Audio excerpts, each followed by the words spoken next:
दोस्तों, जौनपुर ही नहीं बल्कि पूरे प्रदेश और पूरे देश का चर्चित अनुराग यादव हत्याकांड, जिसको लेकर के लोग यही चाहते हैं कि अनुराग के परिवार को इंसाफ मिले, उनके जख्मों पे मरहम लगाया जाए और हत्यारों को सख्त से सख्त सज़ा सुनाई जाए और उनके उस घर पे जो सरकारी ज़मीन पे बना है उस पे बुलडोज़र चलाया जाए। लेकिन उसमें आपको पता है कि लगातार तारीख पे तारीख मिलती जा रही है।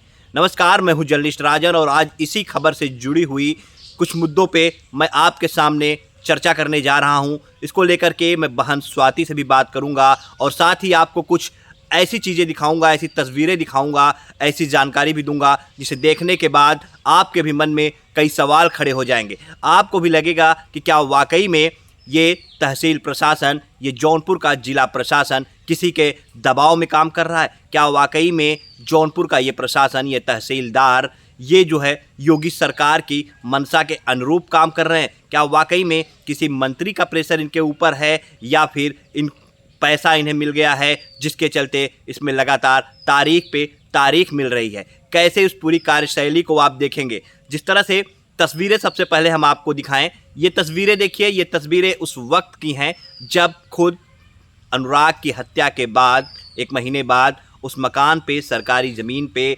तहसीलदार और लेखपाल और कानूनगो की टीम जब जाती है और जब वहाँ पे नाप करती है, स्थलीय निरीक्षण करती है, उसके बाद वहाँ पे राजस्वकर्मी पहुँचते हैं और ये नोटिस जो है ग्राम प्रधान की मौजूदगी में और सबके सामने उस मकान पे चस्पा की जाती है, जो लालता का मकान है, जो उस हत्यारे का मकान है, जिसे गिराने की मांग लगातार चल रही है कि इसे जमींदोज किया जाए। क्योंकि जब उस पर नोटिस चस्पा हुई तभी से लोग ये कहने लगे कि सरकारी ज़मीन पे बनाया गया है तो इसे गिराया जाना बहुत ज़रूरी है।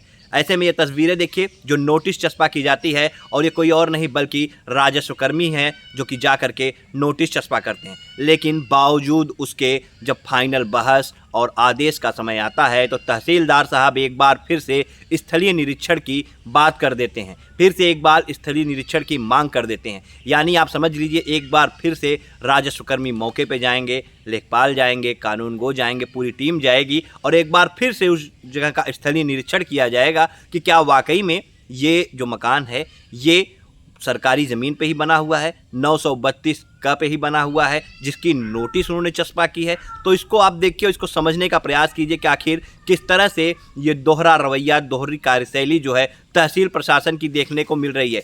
एक बार जब खुद तहसील प्रशासन द्वारा नोटिस चस्पा की जाती है, वहाँ पे नाप करके, जांच करके एसडीएम गए रहते हैं, तहसीलदार रहते हैं, सबकी मौजूदगी के बाद जब स्थलीय निरीक्षण होता है और ये नोटिस दी जाती है, उसके बाद फिर आखिर एक बार फिर से स्थलीय निरीक्षण का आदेश तहसीलदार साहब द्वारा क्यों दे दिया जाता है?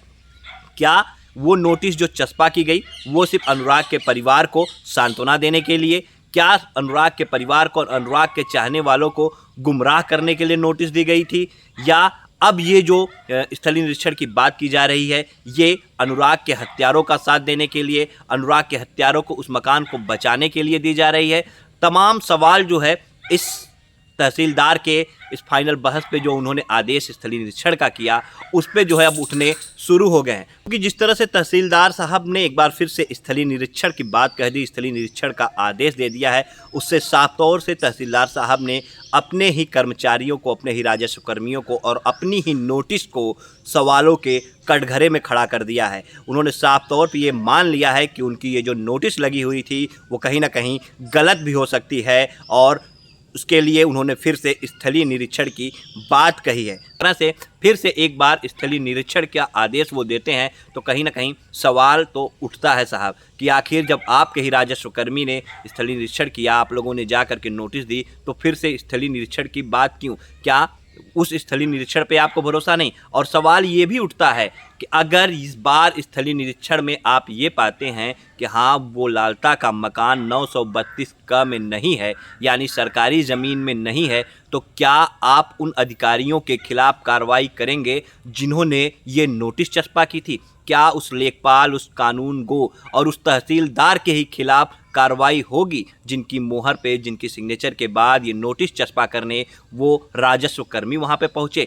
क्या उन लोगों के खिलाफ कार्रवाई होगी? बड़ा सवाल उठता है। या इस स्थलीय निरीक्षण के बाद क्या कुछ होता है ये देखने वाला होगा, लेकिन सवाल तो उठेगा और जवाब जो है जौनपुर जिला प्रशासन को देना होगा, वरना ये मामला अब सीधा सीधा हाई कोर्ट तक जाएगा और जिसके बाद तहसील प्रशासन, जौनपुर का जिला प्रशासन जो है वो फंसता हुआ साफ तौर पे नजर आएगा, क्योंकि अधिवक्ताओं ने भी साफ तौर पे यह कह दिया है कि इस पूरे मामले को लेकर के अब हाई कोर्ट जाएंगे, क्योंकि यहाँ से इंसाफ जो है वो मिलता हुआ नहीं नज़र आ रहा है। क्योंकि साफ तौर पे अगर देखा जाए तो स्थलीय निरीक्षण का आदेश करना ही ये दर्शाता है कि कहीं ना कहीं तहसीलदार जो है इस पूरे मामले को लंगर कर रहे हैं। सवाल तो उठेगा और जवाब भी देना होगा। वहीं इस पूरे मामले में बहन स्वाति, जो लगातार जब से उसने सुना कि हाँ किस तरह से तहसीलदार ने एक बार फिर से स्थलीय निरीक्षण का आदेश दिया, तो वो फूट फूट कर रो पड़ी। उसने साफ तौर पे कहा कि जिसका खोता है उसी को गम होता है, और ऐसे में भगवान न करें कि कभी तहसीलदार साहब के साथ ऐसा कुछ हो, उनका अपना कोई ऐसे उनसे दूर जाए, तब उन्हें पता चलेगा कि खोने का गम क्या होता है। और इंसाफ की ये लड़ाई जिस तरह से परिवार पिछले 7 महीने से लड़ रहा है, अगर उन्हें इंसाफ की लड़ाई लड़नी पड़ी तब उनको समझ में आएगा कि कैसे वो भरोसा करते हैं प्रशासन के ऊपर, और जब प्रशासन तारीख पे तारीख देता चला जाता है तो कितनी मायूसी हाथ लगती है और क्या बीतती है उस परिवार के ऊपर। परिवार अब क्या कुछ सोचता है, आइए आपको सुनाते हैं। स्वाति, आज काफ़ी उम्मीदें थी कि आज कुछ फैसला आ जाएगा। हाँ, मतलब अभी पिछली डेट पे हमें ऐसा लगा था कि हाँ 2 तारीख को मतलब लास्ट डेट है, इस पे फैसला होगा और सुनवाई हो जाएगी, फिर उसके बाद हमें मतलब कोर्ट का चक्कर नहीं काटना पड़ेगा। लेकिन अभी पता चला दोपहर में हमको लगभग 12:30 बजे के आसपास कि बहस होने के बाद भी उनको स्थलीय निरीक्षण के लिए मतलब उन्होंने बोला है कि स्थलीय निरीक्षण किया जाएगा। तो कहीं न कहीं हमको लगता है कि या तो उनके ऊपर मतलब ऊपर से प्रेशर हो, दबाव हो, या फिर वो खुद नहीं करना चाहते हैं या इसको लंबा खींचना चाहते हैं कि जितना लंबा खींचेंगे धीरे-धीरे मामला ठंडा पड़ जाएगा। अच्छा, आप भी पढ़ लिख रही हो और कैसे देखती हो जिस तरह से जब ये पूरा मामला हुआ उसके बाद जो है ऐसा भी नहीं कि आनन-फानन में तुरंत नोटिस चस्पा कर दी गई हो। 1 महीने का समय बीतता है तब ये नोटिस लगाई जाती है और पूरी टीम आती है राजस्व विभाग की, यहाँ पे जाँच करती है और स्थलीय निरीक्षण करने के बाद ही ये नोटिस चस्पा की गई रहती है। तो फिर से स्थलीय निरीक्षण दे दिया जाना कैसे देखती हो? देखिए, पहली बात तो मतलब 1 महीने 15 दिन हो गए थे हमारे भाई को मतलब ऐसा हुआ, तो फिर उसके बाद 1 महीने 15 दिन बाद नोटिस चस्पा की गई। स्थलीय निरीक्षण हुआ था, फिर मतलब घटना होने के कुछ दिन बाद ही यहाँ पे आए थे लोग, चौहद्दी वगैरह निकाल के ले गए, मतलब जितनी भी जानकारी उनसे हो सकी उतना इकट्ठा किए इस पूरे हमारे क्षेत्र के बारे में और फिर ले गए। फिर अभी बोल रहे हैं कि स्थलीय निरीक्षण कराएँगे, तो इसका मतलब है कि कहीं न कहीं ये चाहे मतलब दबाव में हो या फिर ये फैसला नहीं करना चाहते, आदेश नहीं करना चाहते कि हाँ ये उसका घर गिरे। कैसा मतलब सुबह से एक उम्मीदें तो थी सबको कि हाँ आज शायद फैसला आ जाए, लेकिन जब फिर से एक बार ये चीज़ पता चली तो कैसे हालात घर में, क्या माहौल? घर का माहौल तो मतलब हम बयां नहीं कर सकते हैं, लेकिन वो होता है ना जैसे कोई चीज़ हम आते आते छिन गई हमसे। जैसे होता है कि किसी चीज़ के हम बहुत करीब है लेकिन फिर भी वो हमारी नहीं हो सकती, ऐसा फील होता है हमको जब हमें एक लास्ट उम्मीद दी जाती है, फिर उसके बाद फिर हमें वही तारीख मिलती है। तो ऐसा लगता है कि ये लोग ना चाहते ही नहीं है, और अगर गरीब को भाई किसी गिरे को इतना ना गिराओ कि आप खुद उसकी निगाह में गिर जाओ, और ये अपराधियों का साथ दे रहे हैं, तो कभी न कभी हमको ऐसा लगता है कि ये हमें मजबूर कर रहे हैं कि आप भी इनके जैसा बनो। हमें ऐसा ये मजबूर कर रहे हैं, और भगवान ना करे भाई कि इनका जैसा हम अभी बोल रहे हैं कि हम भी इनके जैसा बने, ये दिन हमें देखना पड़े। नहीं तो इंसान चाहे तो क्या नहीं कर सकता है।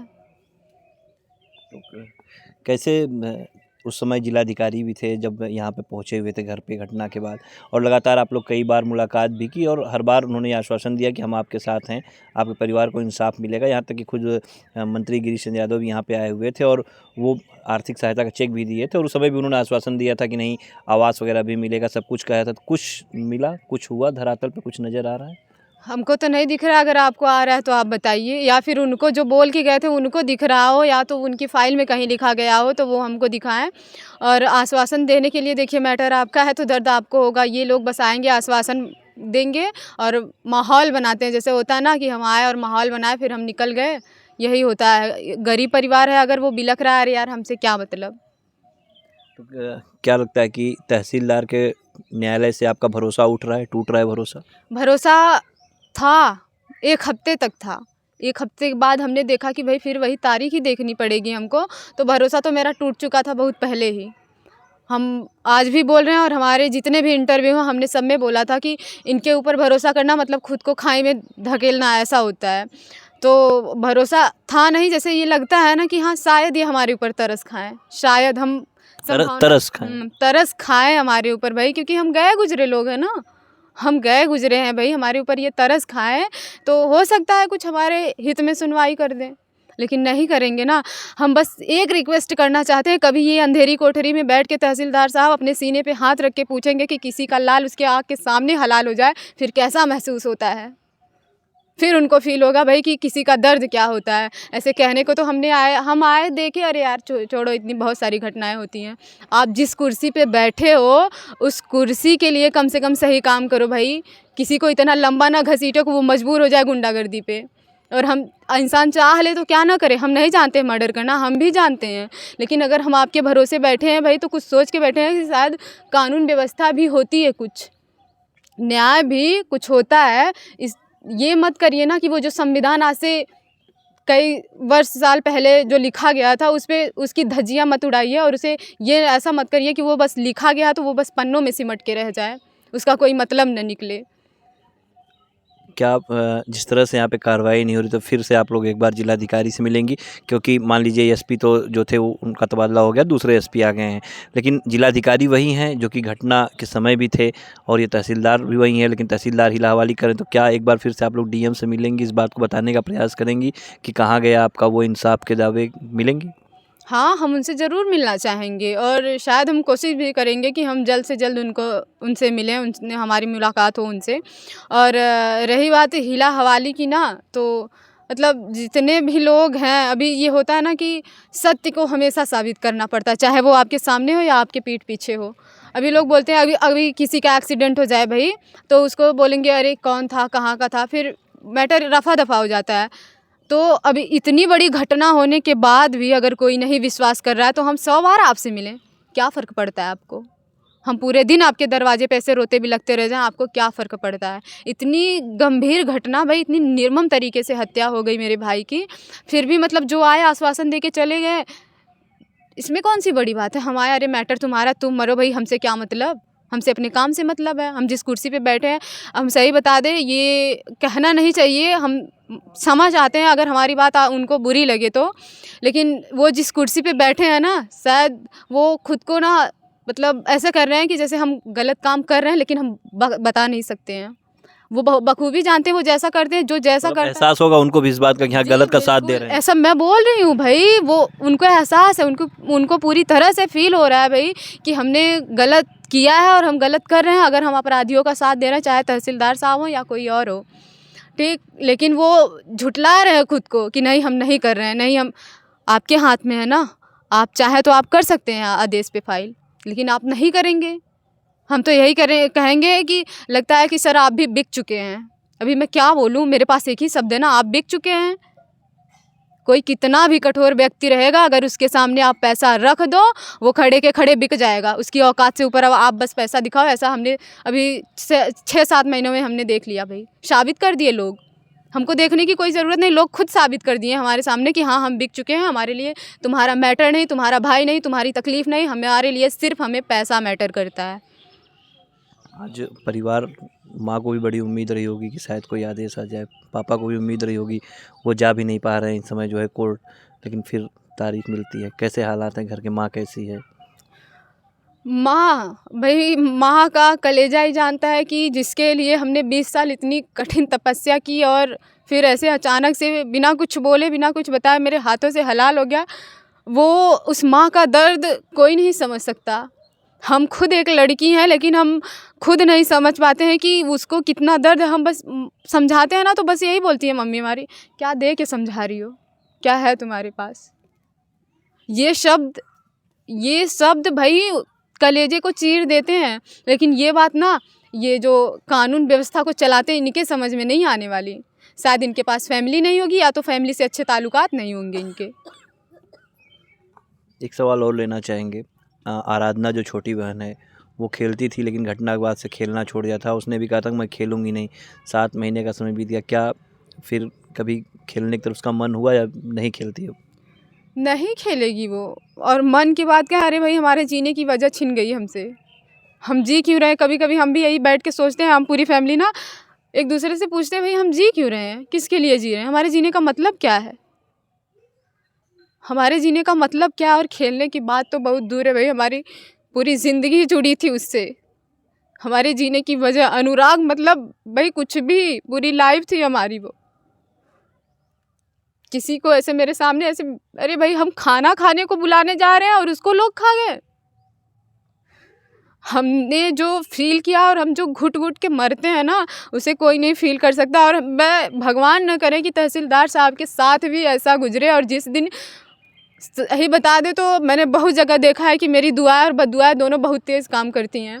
कभी अगर ऐसी घटना हो गई उनके साथ नहीं तो किसी के भी साथ ना, उनके परिवार में ही किसी के साथ हुई तो उस दिन उनको दर्द पता चलेगा भाई किसी को खोने का दर्द कैसा होता है। आदमी वृद्धावस्था में मरता वो दर्द अलग होता है भाई। किसी के लिए हमने 20 साल तपस्या की है, 16-17 साल हमने राखी के लिए ऐसे वेट किया है हमने। हम जान रहे हैं ना भाई उसको खोने का गम क्या है, उसको खोने के बाद हमारे ऊपर क्या बीत रही है। लोगों का क्या है, वो पेन पकड़ के आदेश करने में क्या जा रहा है भाई। जो चीज़ें आपके हाथ में, हम आपकी ज़िंदगी या आपकी प्रॉपर्टी या कुछ थोड़ी मांग रहे हैं, हम बस कह रहे हैं कि भाई कुछ हमारे हित में कर दो जो तुम्हारे हाथ में है। तो देखिए ये स्वाति हैं और आंखें नम हो जा रही हैं कहते कहते इनकी। और अब हम क्या कहें, शब्द नहीं है हमारे पास किन शब्दों में इस दर्द को बयां करें। फ़िलहाल इतना कहेंगे कि तहसीलदार साहब 11 तारीख को आपने तारीख दी है और उम्मीद करेंगे कि शायद उस दिन आपका ज़मीर जाग जाए और आप कोई ऐसी खबर, कोई ऐसी आदेश करें जिससे इस परिवार के ज़ख्मों पे मरहम लग सके, क्योंकि परिवार के ज़ख्म तो आप सिल नहीं सकते। हालांकि स्वाति सिर्फ इतना कहेंगे कि भगवान के घर देर है, अंधेर नहीं है। इंसाफ ज़रूर मिलेगा, देर से ही मिलेगा लेकिन ज़रूर मिलेगा। लेकिन कब मिलेगा ये भविष्य के गर्भ में है।